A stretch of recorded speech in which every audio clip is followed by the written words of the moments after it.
European Council President Donald Tusk said the plan was below expectations, while German Chancellor Angela Merkel said there had been no breakthrough.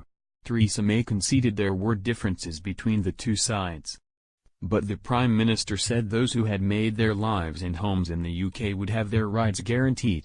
She also suggested that while rights would be enforced by British courts, they could also be enshrined in international law if the agreement was included in the final treaty of withdrawal. Both the UK and the rest of the EU say they want to come to an arrangement to secure the status of the 3.2 million EU citizens in the UK and the estimated 1.2 million Britons living in EU countries.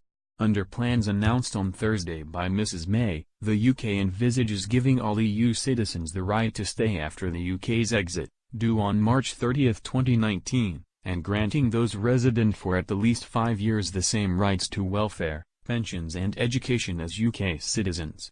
However, no cut-off date for the package has been specified by Downing Street, and further details of the plans will not be released until Monday. The offer has received a mixed response from EU leaders, with some describing it as a good start but calling for more detail. Speaking at a joint press conference with French President Emmanuel Macron, German Chancellor Angela Merkel said there was a long way to go. That was a good beginning, but, and I'm trying to word this very carefully, it was not a breakthrough, she said. We don't want a wedge to be driven between us. We do want to make our interests very clear, and if there is no guarantee for the full freedoms, then this exercise will have to lead to a situation where there are certain effects on the future relationship between the UK and the 27 member states. Mr. Tusk, who represents the other EU 27 nations, said the EU would analyze line by line the UK's proposals when they were published in full, but his first impression is that the UK's offer is below our expectations and that it risks worsening the situation of citizens. And Joseph Muscat, the Prime Minister of Malta, who currently holds the rotating presidency of the EU, warned of people being treated differently depending on when they arrived in the UK. Who will police the new rules? By political editor Laura Kuenssberg. While complex, this summit was perhaps a brief respite from the brooding turmoil in her own party, where questions about the viability of her leadership lurk. Governing is doing, not fending off enemies, and at least today, Theresa May has done that. There was also a big hint about how the British negotiators hope to get round one of the big obstacles. As we've discussed before, one of the big gaps between the two negotiating sides here are who will police the rules on citizens' rights. So, if something goes wrong, who can they appeal to? How will their rights be protected? The EU side is adamant that it can only be the European Court of Justice. Theresa May has been totally insistent that it can't be them. At the press conference this afternoon she repeated that it would be the British courts in charge. So far, so the same. But she then tantalizingly, if you are a nerd like me, said that because the rights would be agreed as part of the withdrawal treaty, they would be therefore subject to international law. Therefore, theoretically, that means they could be enforced by an international court of some variety.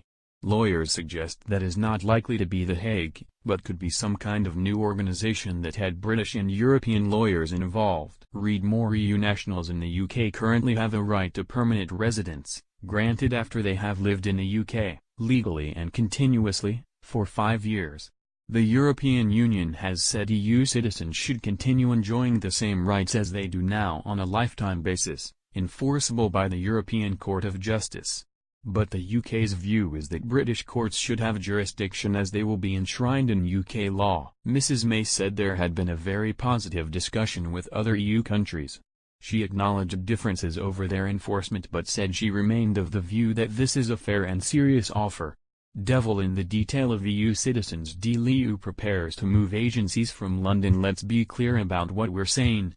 What we're saying is that those citizens from EU countries who have come to the United Kingdom, those EU citizens who have made their lives and homes in the UK will be able to stay and we will guarantee their rights, she said. The PM said the issue would be one of the first to be discussed and she wanted an agreement as soon as possible. Disappointing in response to claims by the former Chancellor George Osborne, in an article for the Evening Standard, that she had blocked calls for the UK to offer a unilateral guarantee of rights in the aftermath of last year's referendum. She said that was certainly not my recollection of events. Anne Lord Donskoy, founding member of the 3 Million, which aims to protect the rights of EU citizens living in the UK, said the UK's offer was disappointing and really falls short of our expectations. It is like a teaser, this statement. It gives you general direction of travel potentially, but there are things in the statement that need to be unpicked. Labour leader Jeremy Corbyn urged the government to guarantee all UK-based EU citizens full residency rights, saying the current offer doesn't go far enough and leaves uncertainty for those who have been here for less than 5 years. These are people who are working here and have families here. We have to end their uncertainty.